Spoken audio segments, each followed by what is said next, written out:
31 দফাটা কখনো পড়েছেন? পড়েছেন। এখানে কোনটা মনে হচ্ছে যে আপনি এটা করা সম্ভব না বাংলাদেশের জন্য? এমন কোন দফা কি আছে যে ভবিষ্যতে আমরা এটা করতে পারবো না, এরকম কিছু মনে হচ্ছে কখনো? না, আমি বেশিরভাগ চর্চা করেছি 27 দফা কর্মসূচি, কৃষকদের নিয়ে যে কথা বলা হয়েছে সেই 27 দফা কর্মসূচিটা আমি করছি বেশি মনোযোগ সহকারে। সব কর্মসূচির ভিতরে আমাদের বাংলাদেশের মানুষের ভাগ্য উন্নয়নের জন্য সকল কার্যক্রম রয়েছে। ধন্যবাদ আপনাকে।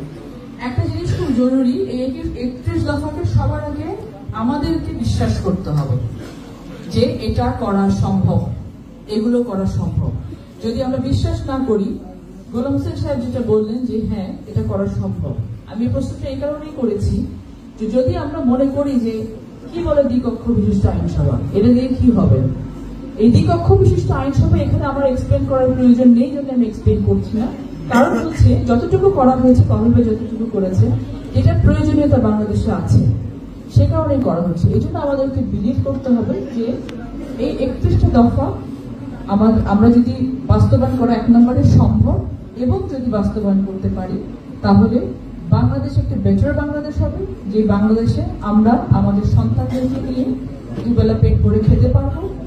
তাদের জন্য যে শিক্ষা ব্যবস্থা, এই শিক্ষা ব্যবস্থায় আমার সন্তান দেশের সম্পদ হবে, এবং আমি আমার জীবনের একটি স্বাভাবিক মৃত্যুর নিশ্চয়তা পাবো, যেখানে আমাকে গুমক হয়ে যেতে হবে না, আমাকে ক্রসফায়ারের শিকার হতে হবে না। বাংলাদেশের প্রত্যেকটা ইনস্টিটিউশনকে যেভাবে সিস্টেমেটিক্যালি প্ল্যানিং ওয়েতে ধ্বংস করা হয়েছে, ঠিক একইভাবে সিস্টেমেটিক্যালি প্ল্যানিং ওয়েতে আমাদেরকে এগুলিকে রিভাইভ করতে হবে।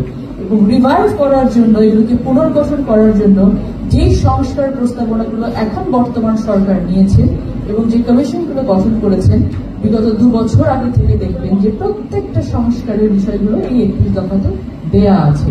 তো ধরে নেওয়া যায় যে আমরা একই ধরনের চিন্তা ভাবনা নিয়ে বলছি, এবং যদি একটি সুন্দর নির্বাচন অনুষ্ঠান বাংলাদেশে হয় এবং সেই নির্বাচনের মাধ্যমে যদি দেশের জনগণ বাংলাদেশ জাতীয়তাবাদী দল বিএনপিকে মনে করে যে তারা ভবিষ্যতে দেশ চালানোর জন্য সক্ষমতা রাখে এবং তারা আস্থা স্থাপন করেন, বিশ্বাস স্থাপন করেন, আমরা সবাই মিলে আজকে যারা এখানে উপস্থিত আছি শপথ করি, আমরা মনে করব না যে বিগত 15 বছরে যা ঘটেছে এবার তার বদলা আমরা নিব।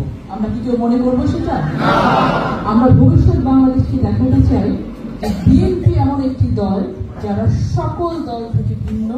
বিএনপি এমন একটি দল যারা বাংলাদেশে শুরু থেকে শুরু করে আজ পর্যন্ত এবং যতদিন এই দল থাকবে ততদিন পর্যন্ত দেশের ভালোর জন্য বিদেশে এবং পুরো ওয়ার্ল্ডে দেশের মুখ উজ্জ্বল করার জন্য যা করতে হয় বিএনপি সেটা করবে। এবং বিএনপি সেই রাজনৈতিক দল যেই রাজনৈতিক দলটি মানুষকে নিয়ে রাজনীতি করে না, মানুষের জন্য রাজনীতি করে। সবাইকে অসংখ্য ধন্যবাদ।